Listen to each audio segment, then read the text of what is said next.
What's up guys, back with another video. So we're going to do a little lens collection video of what I have for the system. I think I have 11 lenses altogether.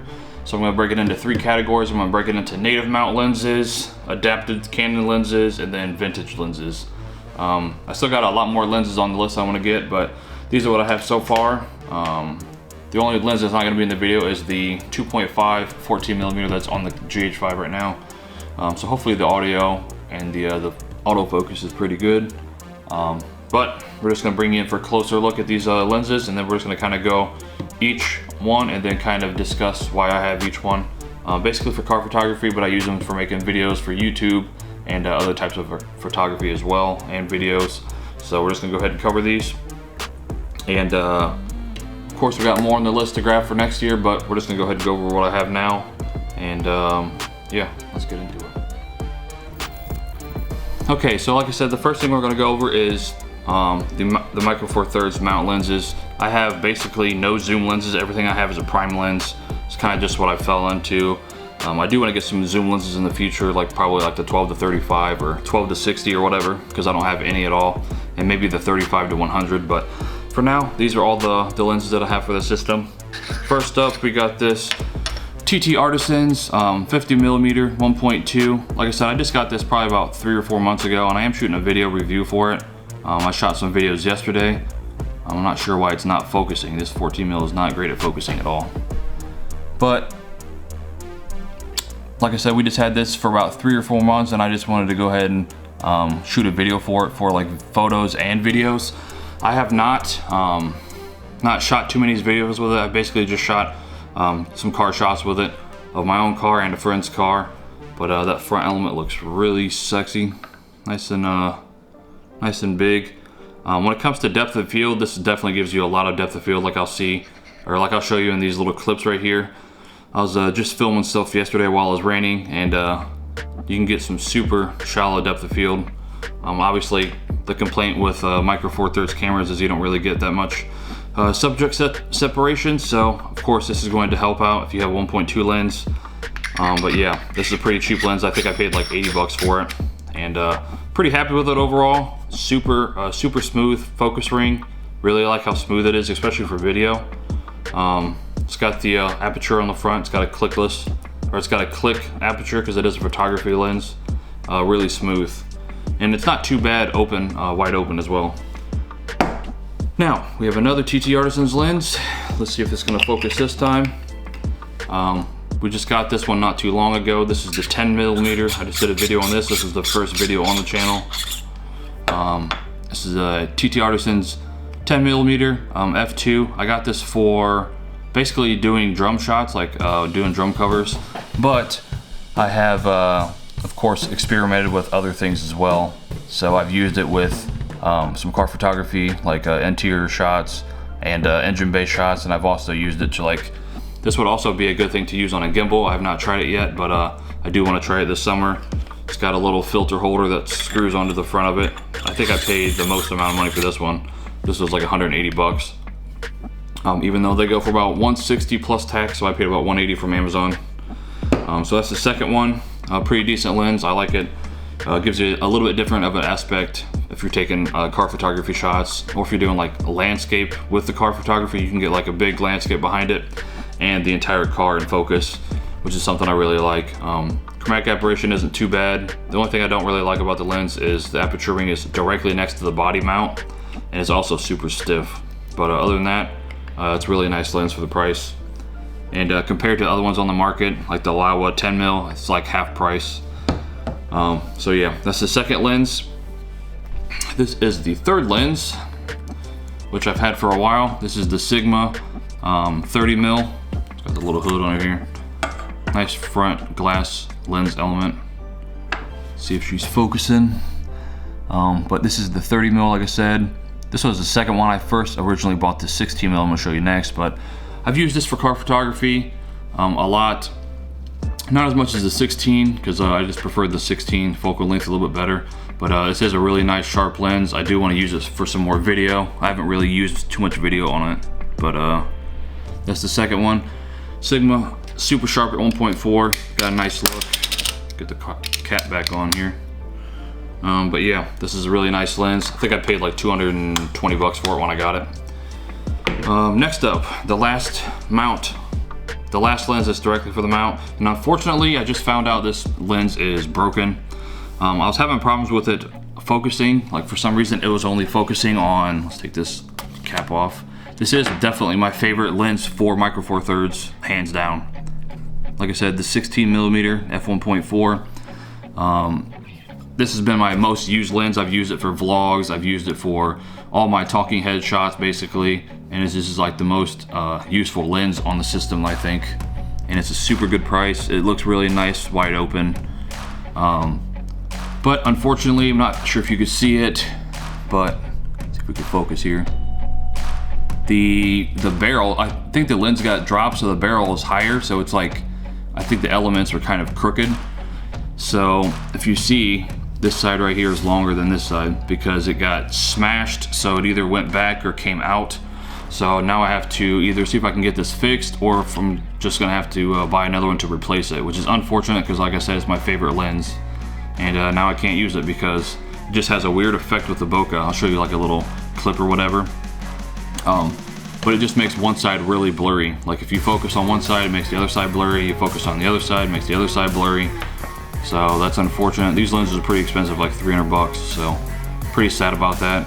I might end up taking off the lens cap on the back, start taking this apart, maybe see if I can fix it, because I can't use it anyway. So if I do mess it up, it's not really, you know, a downgrade or anything. So, but that's definitely my favorite lens on the system, and it's unfortunate that it's broken. But yeah, Sigma 16mm f1.4, definitely favorite lens on the system. And it's weather sealed, which is nice.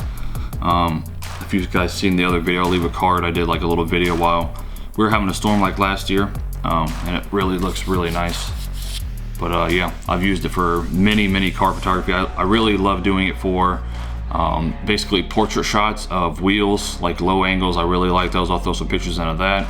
I've really used it a lot for that. I've used it for product photography. I've used it for basically everything. Just a really solid overall lens. But yeah, I know there's another lens, the Olympus 17 1.2, which is kind of a competition with this one, but this is, I don't know. I haven't really compared the two, but I really love this lens. And like I said, I'm just gonna have to buy another one. All right guys, so number 2, these are my adapted lenses. We're gonna get to this one first, since this one is now broken as well, which is unfortunate because I've had it since my T3i days. And the problem with this lens, this is the Tokina 11-16, which is a super solid lens for any kind of vlogging. If you were to like get a budget lens for vlogging, it's really a nice lens for that, but it's pretty heavy. It's like 2 pounds or something, like almost 1.5 pounds or something like that. Definitely heavy, and you got to use a speed booster with it, of course. Gives you some nice separation, but unfortunately the aperture is stuck closed. Sorry the camera died while I was talking, but like I said, this is really a great lens.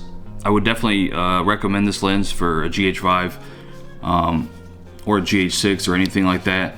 It's just a really nice focal length overall. It's super wide. It's 11-16, so I'll put the conversion up on the screen. But definitely gives you a lot of wiggle room for wide angle photography or videos, especially in like tight spaces. Plus the picture quality isn't too bad. They also have a 11-20, which is a lot more expensive. You can get this from like maybe like 150 bucks. But I really didn't get to use it too much on the GH5. Plus I had a little bit of problems with the lens not focusing to infinity with the adapter, so I had to adjust it.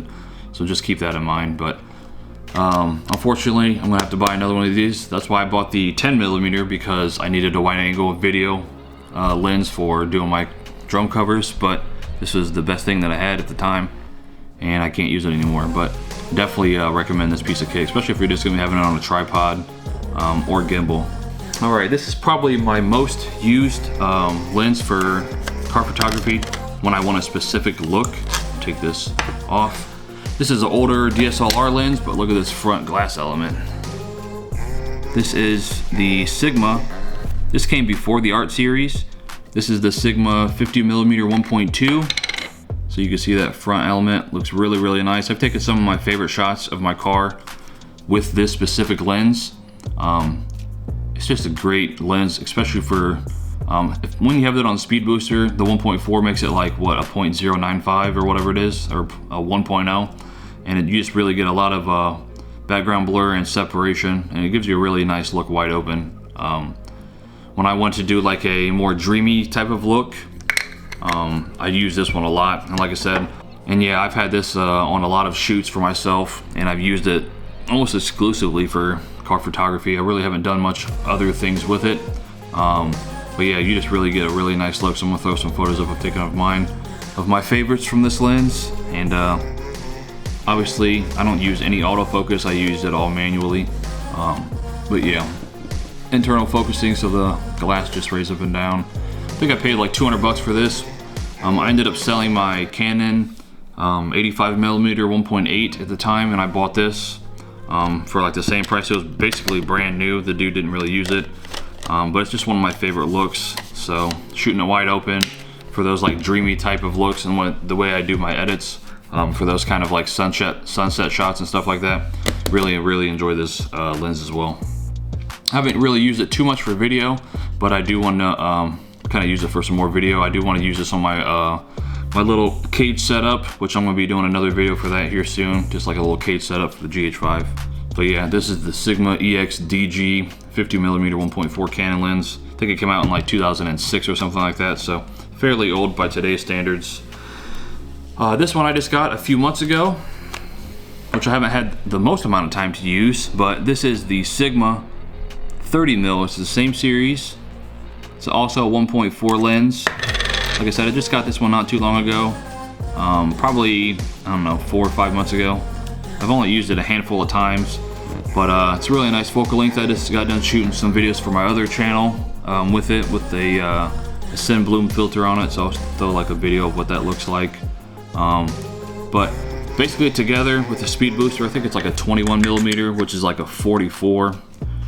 So it's basically a little bit wider than the 25mm, but you also get that f1.0 aperture for light gathering, plus it gives you a decent amount of separation. When it comes to like taking photos of cars, I really like it. Kind of gives a soft image. I'll throw a handful of photos up while I'm talking, of course. So yeah, I haven't really used this one too much, but I want to use it some more this year. But I really enjoyed getting this. I got it for a good price. I think I paid 180 bucks. But yeah, this is the Sigma. I think this was an EX-DC 30mm 1.4. So that's basically all I use for adapted lenses for now. I do want to get more lenses in the future, but we're just kind of stacking them up right now. So yeah, that's it for adapted glass. Now, the last lenses. We have some vintage lenses. I just got this one not too long ago, probably about 2 weeks ago. Paid a really good price for it. I only paid like 20 bucks, but I have 3 so far. So we're just gonna go over those. They're all different mounts. This is an M42, this is an FD, and this is like a an MD mount. So that's from like the Milta cameras. But we're just gonna do this one first. This is a Vivitar 28mm 2.5 constant aperture, obviously. But just got this one not too long ago. I've shot some clips with it. I am probably gonna do a little video on this, see how it fares, like using it for car photography and just making like videos, just for like those old vintage feels. Super smooth when it comes to the, so it's super smooth for the focus ring. Like I said, I just got this not too long ago. It came with its own case. Obviously the aperture ring is all the way down here. But yeah, this is a old lens. I think it's from the 70s or 80s. But like I said, this is the Vivitar 28mm 2.5. They have a bunch of different variations of this. And I got the one with the 62 or the 67mm filter thread on the front, because I have a lot of adapters for my 67 to 77 like ND filter and everything. So yeah, I used this a couple times for video, but I really haven't delved too much into it because it's been kind of crappy weather out. I tried to use it for car photography the other day, but it's really hard to get focused when you're in direct sunlight. It doesn't give you the most amount of separation, but it gives you nice character with the flares and everything. So just kind of been getting into vintage lenses here lately. I'm going to be getting another one here really soon, which I'll talk about, but that's the Vivitar 28mm. This is the very first lens that I got that was a vintage lens, of course, the good old-fashioned chrome nose Canon FD 50mm 1.4, nice front element on it. Haven't used this one a bunch when it comes to like video or photo. I've only taken a handful of photos with this since I've had it, which I really need to get out and shoot some more stuff. I might do like a video just driving around and shooting videos with the 50mm. Really nice focal length, of course. Pretty tight on micro four thirds without a speed booster. It makes it 100mm. So you can definitely get some good separation if you're close enough to your object, and depending how far the background is. But yeah, I've used this one a handful of times, nothing too crazy. But the next one I'm going to be getting is going to be a Canon FL, which is the one that came before the FDs. I'm planning on getting the 58mm 1.2 because I really like the look of that one. And we're probably going to do a speed booster, so I have to get a new speed booster to be able to run these vintage lenses, because if you didn't know, you can't run a manual lens on a speed booster for the Viltrox EF M1 because it doesn't detect any lens. So even with the shoot without lens feature, it doesn't work. So unfortunately, I can only use this basically directly mounted to the camera with a dummy adapter. Then our last lens is one that I got that I really like, but it really didn't give me the look that I wanted because it's hard to get the swirly bokeh, and this is the Helios 44M. This is the later models. This is from like '86 when I looked it up. It's a 58mm f2 and super smooth, like super smooth.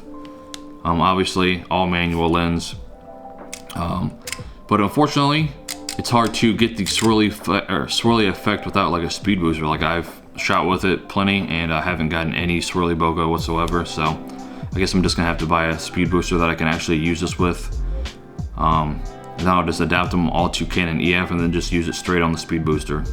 But yeah, this is the Helios 58mm f2. It does have a nice look, but I just haven't got that swirly bokeh whatsoever. I've taken a few car shots with it. I've taken like some, one of my favorite of all time, like front shots of the car during one of the years. I think it was like 2 or 3 years ago. But yeah, this is the last lens. And that's pretty much it for the lens collection. Of course, we're gonna talk about some more lenses I'm gonna be getting here soon. But that's it for all these lenses. Alright guys, so that's the end of the video. Like I said, I just wanted to do a little lens collection. The only lens I didn't show is the, like I said, the 14mm f2.5 that's on the camera. I like that one. I really haven't used it too much for car photography, but I have used it here and there, so I'm just gonna throw some photos up. I do like the focal length overall. I originally bought it just to do vlogging with. Then I just ended up using the Sigma because I like the way it looked, even though it was a little bit tighter. I just like the blown out background look. And like I said, it basically just never left my camera until it decided to break. So we are going to be getting some more just straight micro four thirds lenses, like either Olympus or any of those like Lumix ones. But like I said, the main one I'm going to be getting is this 16mm again. So hopefully I can get this one fixed. If I can't get it fixed, I'm just going to buy another one. A couple more lenses on the list I want to get is going to be the Lumix Leica 12mm 1.2 or 1.4. That's gonna be one that I'm gonna be wanting here soon. I want to use that for mainly vlogging and talking head stuff, but also like interior car shots, for like detail shots, because I think it's a nice focal length for like steering wheels or gear shifters or anything like that. Another one I'm going to be getting is the Sigma 56 to complete the trio. I've wanted that one for a while, just haven't got around to it, so I'm going to be getting that one. And then I think the only other one I want currently for this year is going to be the Leica 42.5, because obviously it's a little bit less tight than the 56, but it really gives you that nice look, and it's got image stabilization, so I can use it with my gimbal to use it for video work as well. So I want to get that sometime this year. The 12 and the 42 I've found locally for around like $550 to $600, which isn't a bad price to be honest. But those are like the main 3 lenses I want for this year for car photography and doing videos. And then like I said, I want to get that Canon 58mm 1.2. If you guys don't know any videos on that, check out some videos on YouTube, and really like the way that kind of renders cars. It kind of is like a Helios where it gives you that bokeh that's like rounded, or the swirly bokeh, but it's a little bit better in my opinion. And it's a 1.2 lens instead of an f2 lens. So, but yeah, that's pretty much it. Thanks for watching the video, guys. I'm gonna have some more lens reviews coming up soon, and Not sure when this video is going to be out, just because I have a lot of videos that I've shot for the other channel and my main channel at the same time. Drum videos and everything, so. Anyways, guys, thanks for watching the video. Be sure to check out my other couple of videos I have on the channel, and more content coming soon. And we're losing focus and we're not even moving. So, yeah, GH5 for the win, I guess. Yeah, anyways, thanks for watching the video. Peace.